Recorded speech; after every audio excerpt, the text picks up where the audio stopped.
श्री हनुमान जी महाराज। जय। तो सुकंठ जैसी अवध के लिए आना हुआ उनका, रास्ते में तो श्री देवसी नारद जी मिल गए। और नारद जी जहाँ मिले वहाँ तो कुछ विशेष ही होना है। सुकंठ राजा ने देवसी नारद जी के चरण स्पर्श किए, चरण छुए। मैं एक बात निवेदन करूंगा, बड़ों के पांव क्यों छुए जाते हैं? बड़ों के चरण स्पर्श हम क्यों करते हैं? जब कोई पूज्य, हमसे सीनियर, श्रेष्ठ, कोई वृद्ध हमारे सन्मुख चल करके आता है तो उसको देखते ही हमारे प्राण ऊपर की तरफ चढ़ जाते हैं। ऐसा हमारे पुराणों में, ऐसा हमारे ग्रंथों में लिखा। मैंने परसों एक वीडियो भी डाली है। हमारे प्राण ऊपर की तरफ बढ़ते हैं जब उनको हम चरण स्पर्श करते हैं, उन्हें हमें वंदन करते हैं, उनके सामने जब हम झुक जाते हैं तब कहीं हमारे प्राण स्थिर हो पाते हैं।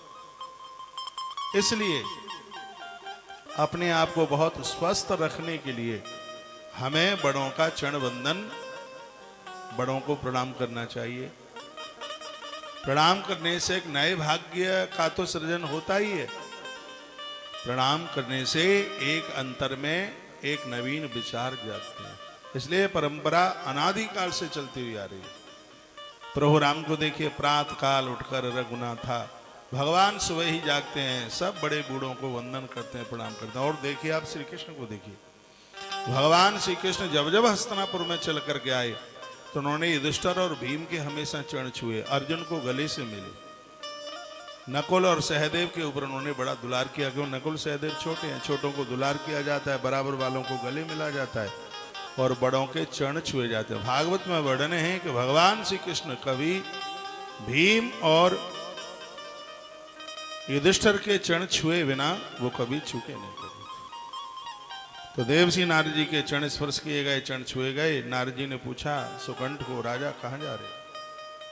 सुकंठ ने कहा, गुरुजी 14 वर्ष के वनवास के बाद में भगवान वापस आए हैं, मैं उनका दर्शन करने के लिए जाऊंगा, उनके चरण छूंगा, उनका आशीर्वाद लूंगा। नारद जी ने कहा, कौन कौन के चरण छूओगे? कहा भगवान के चरण छूंगा। कहा वहां गुरुजी बैठे होंगे वशिष्ठ, का उनके नहीं छूओगे? कहा उनके जरूर छूंगा। कहा मैया जी के? बिल्कुल उनके चरण छू करके मैं स्पर्श करूंगा, उनके चरण, उनका आशीर्वाद लूंगा। तो वहां पर श्री विश्वामित्र जी भी तो बैठे होंगे, क्या उनके चरण नहीं छूओगे? सुकंठ ने कहा उनके तो चरण सबसे पहले ही छूंगा। कहा क्यों? क्यों क्रोधी महात्मा है। नारद जी ने कहा सबके चरण छूना पर विश्वामित्र जी के पांव मत छूना। नारद बोले, सुकंठ ने कहा ऐसा क्यों? देवसी नारद जी ने कहा बड़ों के आगे किंतु परंतु जैसे शब्द नहीं लगाते, बोल दिया उनके पांव न छूना। सुकंठ ने कहा ठीक है। सुकंठ प्रभु राम के दरबार में पहुंचे, भीड़ लगी थी, बहुत महात्मा बैठे हुए थे। सुकंठ ने सबको प्रणाम किया। उसी पंक्ति में जहां श्री विश्वामित्र जी बैठे हुए थे, राजा सुकंठ उन्हें पीठ दे करके यूं निकल गया। तो विश्वामित्र को तो बहुत बुरा लगा। श्री विश्वामित्र जी खड़े हो गए, कहा राघव अब हम द्वारा से तुम्हारे दरबार में नहीं आएंगे, क्योंकि इस दरबार में हमारा अपमान हुआ है। राम जी ने कहा गुरुदेव आपका अपमान? ऐसी ताकत है किसकी जो आपका अपमान करे? कहा राम मेरा बहुत बड़ा अपमान हुआ है और मुझसे बर्दाश्त नहीं हो रहा है। तो प्रभु श्री राम जी ने कहा कि मेरे गुरुदेव विश्वामित्र का जिस किसी ने भी अपमान किया है, वो रात्रि का सूर्य अस्त होने से पहले वह अपने प्राण छोड़ देगा, मैं उसके प्राण ले लूंगा, वो मुझसे बच नहीं पाएगा। ये मेरी प्रतिज्ञा है। राम जी ने प्रतिज्ञा की। अपमान किसने किया? कहा काशी नरेश सुकंठ ने किया। ये सूचना जब मिली सुकंठ को तो वो तो थर थर कांपने लगा। अब वो नारद जी को ढूंढने लगा कि नारद जी ने आग लगाई, मेरे गए प्राण। अब ढूंढने लगा। वैसे नारद जी बिना ढूंढे मिल जाते थे, अब ढूंढने से नहीं मिल रहे, वो बड़ा परेशान था। नारद जी मिल ही गए, खूब रोया, आंख में आंसू। कहा गुरुदेव आपने मुझे ऐसा बहका दिया, मैंने श्री विश्वामित्र जी को प्रणाम किया नहीं। राम जी ने प्रतिज्ञा कर डाली है, रात्रि से सूर्यास्त होने से पहले वो मेरे प्राण ले लेंगे, अब मैं क्या करूं? नारद जी ने कहा बच्चू सबको मरना है, सबको ही मरना है, तो तू भी मर जाना, क्या बात है? कहा गुरुदेव ऐसा नहीं होगा, उपाय बताइए, मेरे प्राण कैसे बच सकते हैं?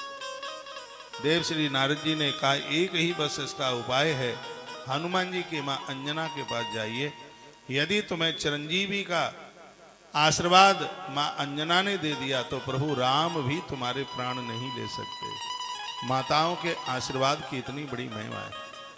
तो ये दौड़ता हुआ मां अंजना के पास जा रहा था। इधर प्रभु श्री राम जी ने कहा, हनुमान बहुत दिन हो गए तो माता से मिलने को नहीं गए, हमारा आदेश है एक बार मां के दर्शन करके आओ। तो इधर से श्री हनुमान जी पहुंचे। उधर चरणों में गिर पड़ा सुकंठ। मैया ने सिर पर हाथ रखा, कहा, वत्स चिरंजीवी भव, लंबी लंबी आयु जियो, हमारा आशीर्वाद है तुम्हारे लिए। तब सुकंठ ने कहा, मां मौत सामने नाच रही है, तुम्हारा आशीर्वाद झूठा होने के लिए जा रहा है। शाम का सूर्यास्त होगा, उससे पहले प्रभु राम मेरे प्राण ले लेंगे। उन्होंने ऐसी प्रतिज्ञा की है। मां अंजनी की आंख में आंसू आ गए। कहा, मेरे वचन की लाज कौन रखेगा। अब इतने में हनुमान जी आ गए। हनुमान जी ने मां को प्रणाम किया। मां ने हनुमान को कंठ लगाया। कहा, हनुमान कैसे हो।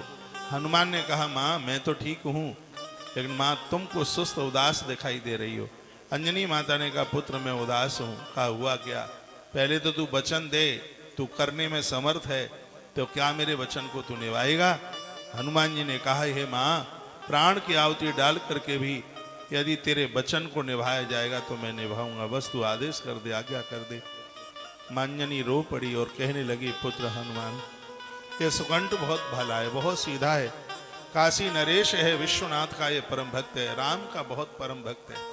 तो ऐसा कारण बन गया है, राम जी ने सौगंध खाई है इसके प्राण लेने के लिए, और मैंने कसम खाई है अपने हनुमान की इसके प्राण रक्षा के लिए। तो ये वचन तुमको पूरा करना होगा, तुम्हें इसकी रक्षा करनी होगी, राम का बाण इसको मार ना पाए। हे हनुमान तुम्हें ये वचन देना है, तुम्हें इस सुकंठ की रक्षा करनी होगी।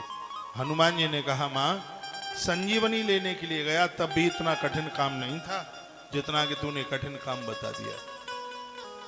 ये तेरे आशीर्वाद से ही हो सकता है। चरणों में प्रणाम करके हनुमान सुकंठ को लेकर के चले और अयोध्या के अंदर प्रवेश किया। हनुमान जी ने कहा, मौत मडरा रही है, मेरी बात मान लो तो बचाव हो भी सकता है। क्या करना है, चलो सरयू के पानी में उतरते।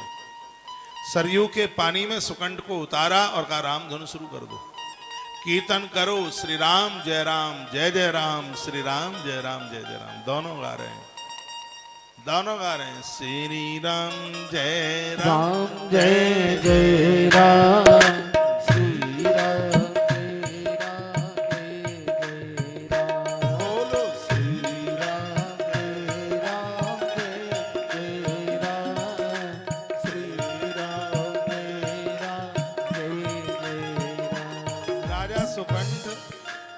नाच के कीर्तन करने लगा। हनुमान जी इतने में खिसक लिए। बजरंगबली हनुमंत लाल जी सीधे प्रभु राम के पास पहुंचे, राम जी के चरणों में प्रणाम किया। राम जी ने हनुमान को उठाया और कहा, हनुमान अपनी मैया से मिलने को नहीं गए। कहा, प्रभु मां से ही मिल के आ रहा हूं। इतनी जल्दी कैसे आ गए। कहा, मन नहीं लगा इसलिए आ गया। भगवान आज मुझे आपसे कुछ चाहिए, क्या आप मुझे आप दे देंगे। राम जी की आंख में आंसू आ गए। प्रभु राम रो पड़े।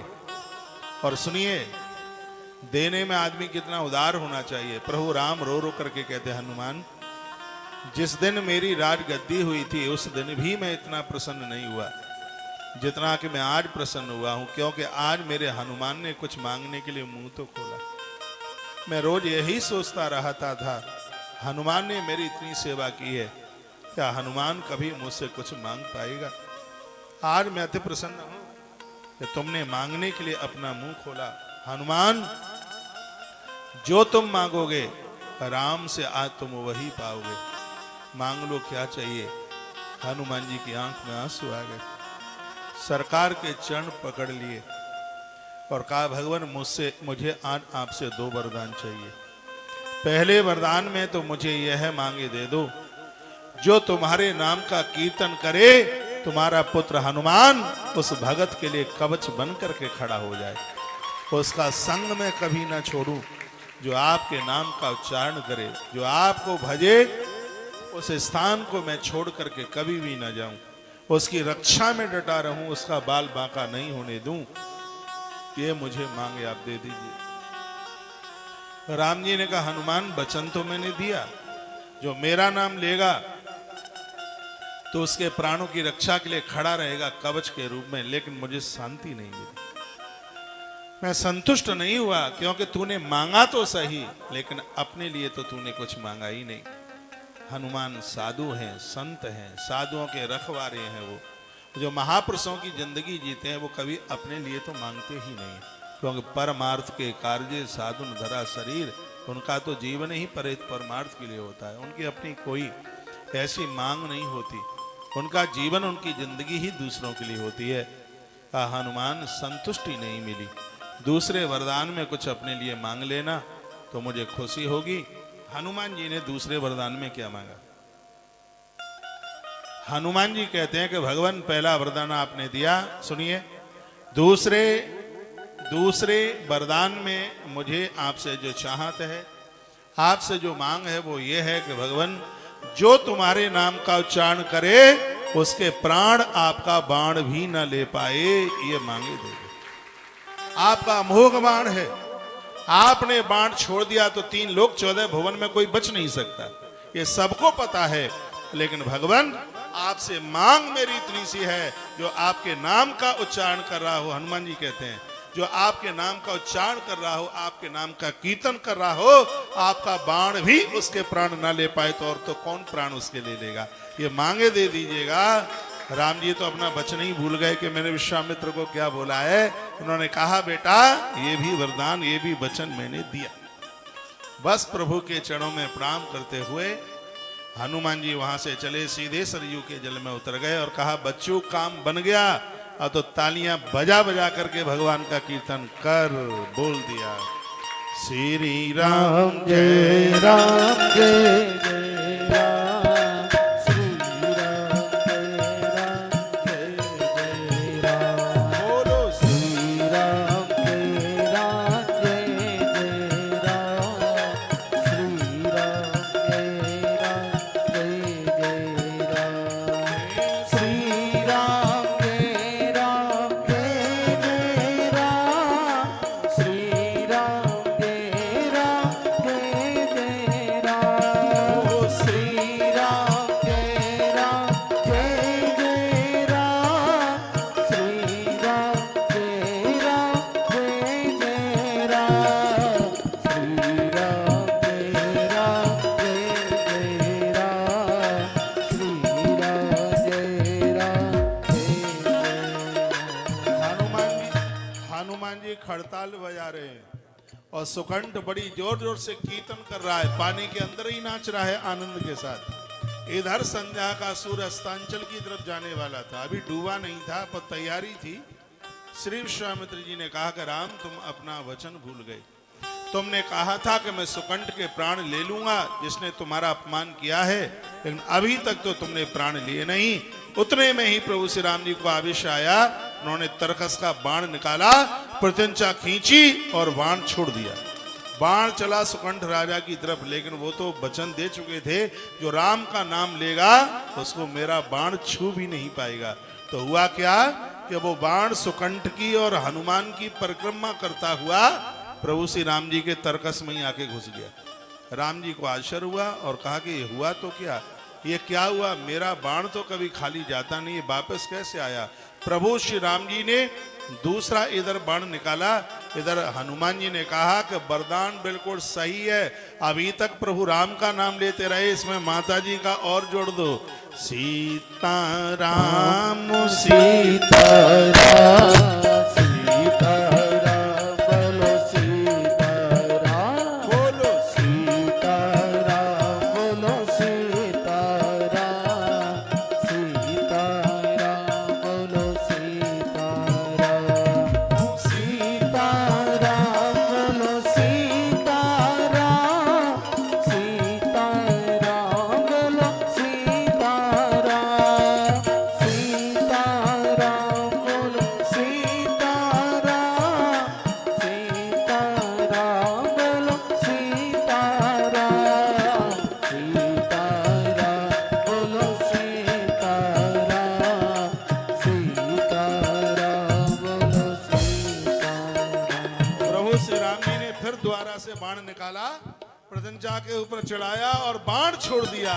और अब की बार ये बाण गया तो इतनी जोर से कीर्तन चल रहा था कि बाण सुकंठ को प्रणाम करके वापस लौटा और राम जी के तुड़ीर में वो आकर के समा गया। प्रभु राम विचार में पड़ गए, बात क्या है, इतना आवेश आया। प्रभु श्री राम जी ने तीसरा बाण निकाला और कहा, गुरुदेव का अपमान करने वाला 3 लोक 14 भुवन में कहीं भी छिप जाए, मुझसे बच नहीं सकता। इतना क्रोध प्रभु को आवेश, और तीसरा बाण प्रत्यंचा के ऊपर खींच करके छोड़ने को तैयार हुए। और इतने में ही गुरुदेव वशिष्ठ आ गए सामने। वशिष्ठ जी ने कहा, प्रभु आपका अमोघ बाण है और ऐसा बाण जो निशाना चूकता नहीं है। 2 बाण वापस आए हैं तो इसका मतलब है कि इसमें कोई विशेष कारण है। लगता है कि सुकंठ को कोई बचाने वाला है, कोई उसके पास ऐसी शक्ति है कि जिसकी वजह से वो अपने जीवन को बचाए हुए। आपके बाण से वो मरा नहीं। भगवान अभी बाण छोड़ना मत, मैं अभी देख के आता हूं कि कारण है क्या। 3 लोक 14 भवन में कहीं तो वो मिलेगा, मैं देख के आता हूं, तब तक आप बाण मत छोड़ देना। गुरुदेव वशिष्ठ गए। जैसे ही अयोध्या से थोड़ा बाहर निकले तो सरयू के किनारे, सरयू के जल में रामधुन बैठी थी, कीर्तन हो रहा था। हनुमान जी खड़ताल ले लेकर के बड़ी जोर से उछल उछल करके नाच रहे थे। सुकंठ खूब कीर्तन कर रहा था। इतने में गुरुदेव वशिष्ठ पहुंचे। वशिष्ठ ने कहा, ओह अच्छा अच्छा हनुमान, ये तरकीब तुम्हारी है, ये सब तुमने किया है। इतने में नारद जी वीणा लेके प्रकट हो गए। वशिष्ठ ने कहा, सुनो, ये तरकीब हनुमान की नहीं है, तरकीब नारद की है, ये सब मैंने किया है। वशिष्ठ ने कहा, तुमने क्यों किया? नारद ने कहा कि राम के बारे में दुनिया जानती है, लेकिन राम के नाम के बारे में लोगों को इतना पता नहीं है। जो राम का नाम लेगा उसके तो प्राण प्रभु राम भी नहीं ले सकते। प्रभु राम के नाम का इतना बड़ा प्रभाव है, उसके लिए मैंने इन दोनों को माध्यम बनाया। मैं राम के नाम का प्रचार करने के लिए उतरा हूं। इधर हनुमान जी ने कहा कि ये दोनों के दोनों आपस में बात कर रहे हैं, तब तक अपन यहां से चलते हैं। तो हनुमान जी ने संग में लिया सुकंठ को और सीधे राम जी की सभा में पहुंचे और सुकंठ को कहा, हनुमान जी ने कहा, देखो गलती तो तुमसे बहुत बड़ी हुई है, क्षमा करने लायक नहीं है, गलती इतनी बड़ी है, लेकिन बाबा तो हमेशा भोले होते हैं, सीधे होते हैं, इनको थोड़ी देर का क्रोध नहीं आता है। विश्वामित्र जी के पाम पकड़ लो, चरण पकड़ लो, ये हाल ही क्षमा कर देंगे। इतना कहा तो सुकंठ जी विश्वामित्र जी के चरणों में गिर पड़े, रो पड़े, कहने लगे, हे गुरुदेव, मुझसे बहुत बड़ी गलती हुई है, मैंने आपका अपमान कर दिया, मैं तो आपका बच्चा हूँ, मैं तुम्हारी शरण में पड़ा हूँ, चाहे मार दो चाहे छोड़ दो, आप जानो। विश्वामित्र जी की आंख में आंसू टपक करके सुकंठ की पीठ के ऊपर आकर के गिरे। श्री विश्वामित्र जी ने कहा, प्रभु राम, तुम्हें मेरी सौगंध है, सुकंठ बहुत अच्छा आदमी है, मारना नहीं, अपना बाण उतार दो। तो चढ़ा हुआ बाण उतार दिया। इतने बुद्धिमान श्री हनुमान जी। एक चौपाई बोलिए मेरे साथ, आनंद होगा। कल भी मैंने बुलवाई है और मैं रोज बोलता हूं, ये मानस की चौपाई है। जय हनुमान ज्ञान गुण सागर, जय हनुमान ज्ञान गुण सागर, जय कपीश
बड़ा खतरनाक होता है। ज्योतिष शास्त्र ऐसा कहता है कि जिस बेटी की कुंडली में मंगलीक है उसके लिए तुम घर भर देख रहे हो, यदि लड़का बिना मंगलीक है तो भले ही वो इंद्र की गद्दी पर क्यों ना बैठा हो, उसके साथ संबंध ना करना।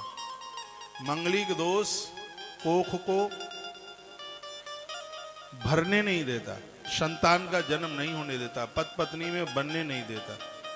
ये इसकी ये दिक्कतें हैं, परेशानी है, इसलिए उसकी पूजा पाठ होती है। बताते हैं कि साबुत मूंग के द्वारा, साबुत मूंग एक हनुमान चालीसा का पाठ करो, एक रख दो यूं, फिर पाठ करो, फिर यूं रख दो, फिर पाठ करो, फिर एक रख दो। ऐसे यदि 108 हनुमान चालीसा के पास पाठ हो गए हैं तो उस साबुत मूंग को उसका आटा बनाइए और फिर उसको बेजर के आटे में मिला करके उसकी रोटी बनाइए, उसको चोपड़िए, उसके ऊपर गुड़ और चना रखिए, फिर उसको बंदर को खिलाइए। इससे मंगलिक दोष शांत होता है, समाप्त तो नहीं होता लेकिन शांत होता है। हनुमान जी के हनुमान चालीसा में इतना बड़ा प्रभाव है। हनुमान चालीसा 40 दिन में लिखा गया। भगवान महादेव का जो श्राप लगा हुआ है, जिसको कीलक कहते हैं, किला हुआ है, श्राप लगा है, ये सापो ये ग्रंथों को श्राप दे दिया भगवान महादेव ने। एक ऐसा हनुमान चालीसा है जिसके ऊपर श्राप का आज भी कोई प्रभाव नहीं है। बाबा तुलसी ने बहुत ग्रंथ लिखे हैं, रामचरितमानस से भी पहले बाबा तुलसी ने हनुमान चालीसा लिखा। गोस्वामी तुलसीदास जी महाराज का सबसे पहला ग्रंथ है हनुमान चालीसा और सबसे लास्ट का जो ग्रंथ है उसका नाम है कवितावली। सबके लास्ट में उन्होंने कवितावली लिखी है और सबसे पहले उन्होंने हनुमान चालीसा लिखा। अब ये जेल में हनुमान चालीसा कैसे लिखा गया? बात उस समय की थी जिस समय अपने गुरुदेव से राम कथा हनुमान जी गोस्वामी तुलसीदास जी अपने गुरुजी से राम कथा सुन रहे थे। इनके गुरुदेव का नाम है नरहरिदास। ये यूपी में एक जगह है, एटा के पास है। वहाँ के लोग यदि यहाँ बैठे होंगे तो उनको पता होगा। एटा से 10-12 किलोमीटर आगे एक जगह है कासगंज, उसे सूकर क्षेत्र बोलते हैं। नरहरिदास जी महाराज जी का आश्रम यहीं था, उसको सूकर क्षेत्र के नाम से जाना जाता है। अपने गुरुदेव के मुख से यहीं पर वो राम कथा सुन रहे थे गोस्वामी जी। कथा सुनने के बाद वो भ्रमण के लिए निकले, वहां से चले वो आगरा वाली सड़क पर। तो रास्ते में क्या हुआ कि किसी गांव से वो निकलते हुए जा रहे थे तो उस गांव में एक जवान मौत हो गई। एक 32 साल का एक युवक की उसकी मृत्यु हो गई। 150 आदमी उसके मृत शरीर के आसपास बैठे हुए बड़ी जोर से रो रहे थे। जिसकी मृत्यु हुई थी उसकी पत्नी ने महात्मा तुलसी को जाते हुए देखा। वह दौड़ करके और चरणों में आकर के गिर पड़ी और बहुत उसने रुदन किया। गोस्वामी तुलसीदास जी के मुंह से निकल गया शब्द, अखंड सौभाग्यवती भव। बेटी तेरी मांग का सिंदूर शाश्वत रहे, हमारा आशीर्वाद है। तो निकलते हुए जा रहे थे तो लोगों ने कहा, महात्मा तुम्हारा तो दिया गया आशीर्वाद है वो तो झुठला गया, उसका तो आदमी मरा पड़ा है। बाबा तुलसी पास आए और कहा कि तुम लोग थोड़ी देर के लिए मेरे साथ कीर्तन कीजिए। 150 लोगों से कीर्तन कराया। श्री राम जय जय राम हनुमान जी का फेवरेट कीर्तन है। बताते हैं 45 मिनट कीर्तन चला। 45 मिनट के तत्पश्चात मरे मुर्दे में चेतना आ गई, मरा हुआ मुर्दा खड़ा हो गया। गोस्वामी जी के मुख से एक जयकारा निकला, सियावर रामचंद्र की जय। ये सबसे पहला ये जयकारा है वो बाबा तुलसी के मुख से उसी समय निकला, सियावर रामचंद्र की जय। मुर्दा जिंदा हो गया, मरा हुआ व्यक्ति जिंदा हो गया। पूरे देश में ये बात हवा की तरह फैल गई तो बाबा तुलसी के द्वारा एक मृत व्यक्ति जिंदा हो गया। बहुत बड़ा प्रचार हुआ उस समय में और बात तो बहुत बड़ी थी, वो साधारण बात नहीं थी। उस समय अकबर का शासन था। अकबर के दरबार में रहने वाले किसी व्यक्ति ने सूचना अकबर को दी, कहा हिंदुओं में एक ऐसा महात्मा है, भगवान राम का इतना बड़ा भगत है कि जिसने एक मरे मुर्दे को जिंदा कर दिया। फतेहपुर सीकरी में उसकी गद्दी लगती थी उसकी। तो उसने गोस्वामी जी को बुलाया, बाबा तुलसी को सूचना उसने भिजवाई कि ऐसे ऐसे बादशाह ने याद किया है। गोस्वामी तुलसीदास जी ने कहा कि हम तो अनुष्ठान में बैठे हैं, क्योंकि बाबा तुलसी कोई सरकारी महात्मा तो था नहीं। हाँ, चापलूस तो करने वाला वो था नहीं।